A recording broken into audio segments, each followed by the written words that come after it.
Assalamualaikum warahmatullahi wabarakatuh. Perkenalkan, nama saya Muhammad Safarudin Asri dari program studi ekonomi syariah kelas E.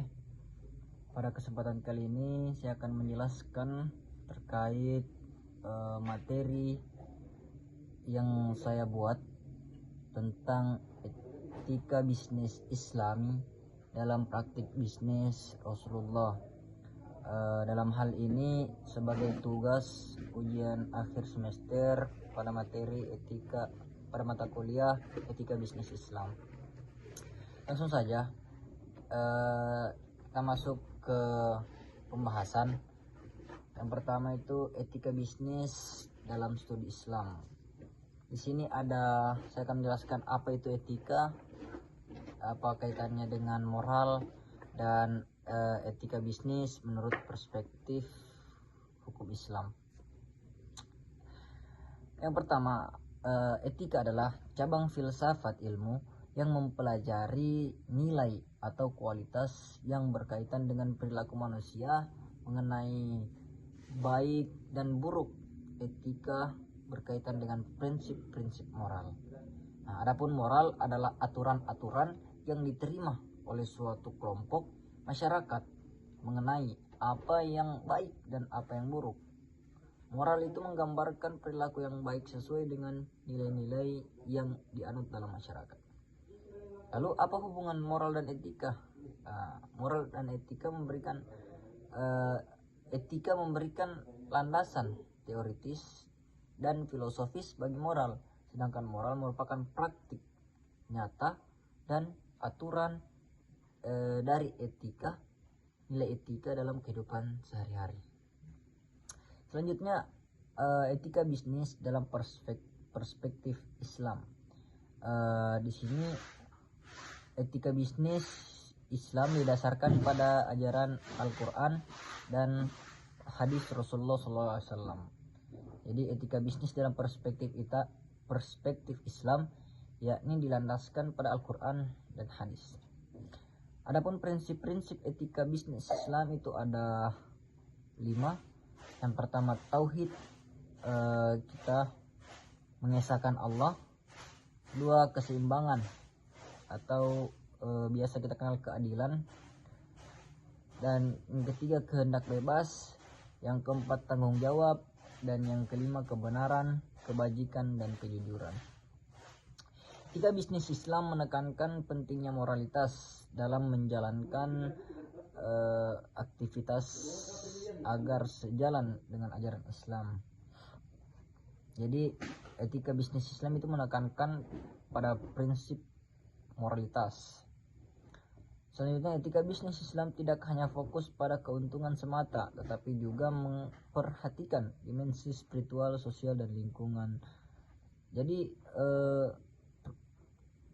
etika bisnis Islam itu tidak hanya fokus terhadap keuntungan, tidak hanya mencari untung, namun juga memperhatikan bidang-bidang seperti kejujuran, dia memperhatikan bidang sosial dan lingkungan. Selanjutnya kita masuk pada kehidupan Nabi Muhammad SAW sebelum masa kenabian. Jadi yang saya bahas ini tidak terlalu banyak. Latar belakang Muhammad sebagai pembisnis sebelum diangkat menjadi nabi itu, yang pertama Muhammad, kita harus mengenal dulu Nabi Muhammad itu lahir di Mekah pada tahun 570 Masehi dalam keluarga suku Quraisy yang terpandang.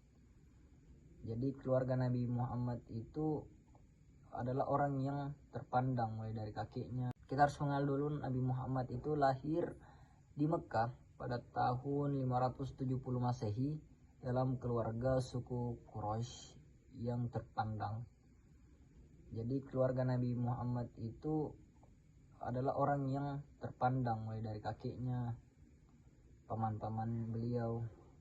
Sejak muda Muhammad telah menunjukkan integritas dan kepribadian yang luhur. Ia dikenal sebagai orang yang jujur, bertanggung jawab dan dapat dipercaya. Jadi sebelum Nabi Muhammad SAW diangkat menjadi nabi itu, dia sudah memiliki sikap-sikap integritas, sudah memiliki dia dikenal sebagai orang jujur, bertanggung jawab, dan dapat dipercaya. Selanjutnya, sebelum diangkat menjadi Nabi Muhammad SAW itu bekerja sebagai pebisnis. Jadi kita ketahui bersama bahwa sebelum Nabi Muhammad diangkat menjadi Rasul, dia itu bekerja kepada salah seorang istrinya, yakni Siti Khadijah. Dagangannya itu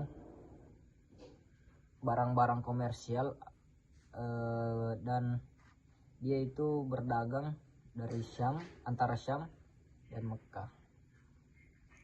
Selanjutnya, Nabi Muhammad SAW mendapatkan gelar Al-Amin atau yang terpercaya. Karena sifat-sifat terpujinya, Nabi Muhammad mendapatkan gelar Al-Amin yang terpercaya dari masyarakat.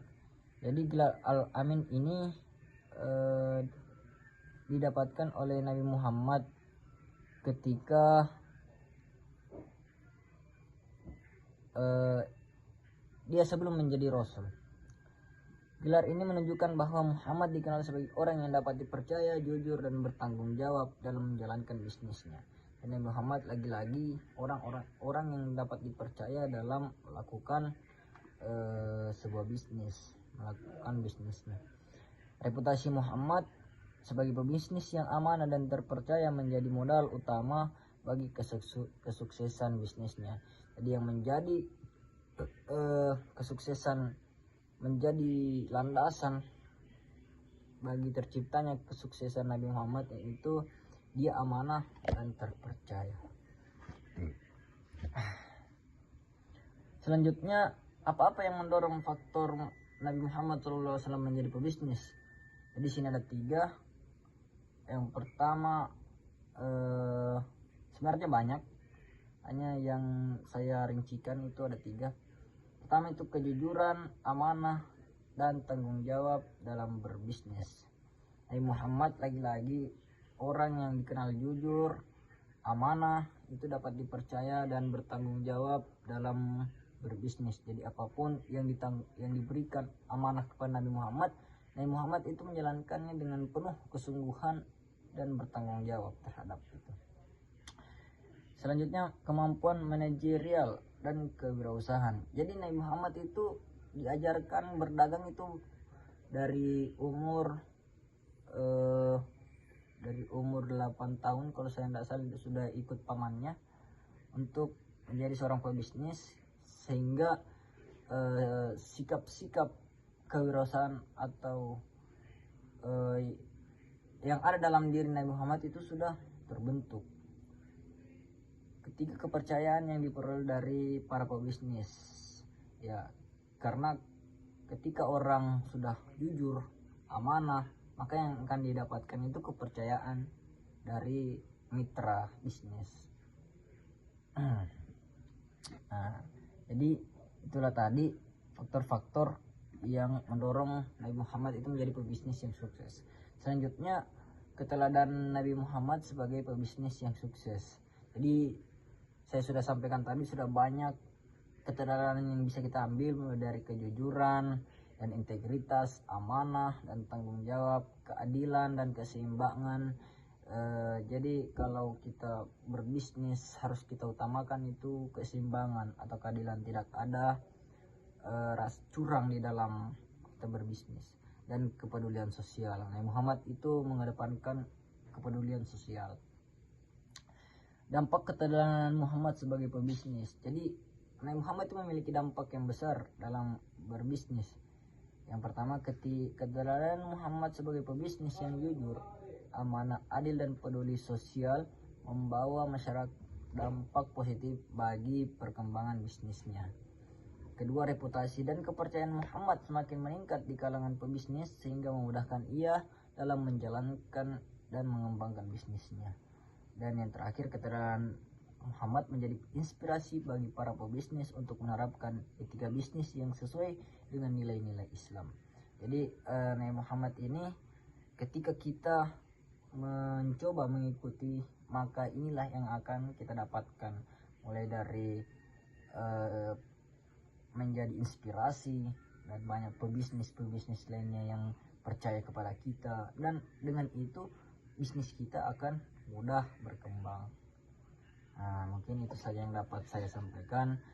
Kurang lebihnya mohon dimaafkan. Bila ada kata-kata yang salah, mohon dimaafkan. Lagi-lagi saya hanyalah manusia biasa. Kurang lebihnya mohon dimaafkan. Wabillahi taufiq wal hidayah. Wassalamualaikum warahmatullahi wabarakatuh.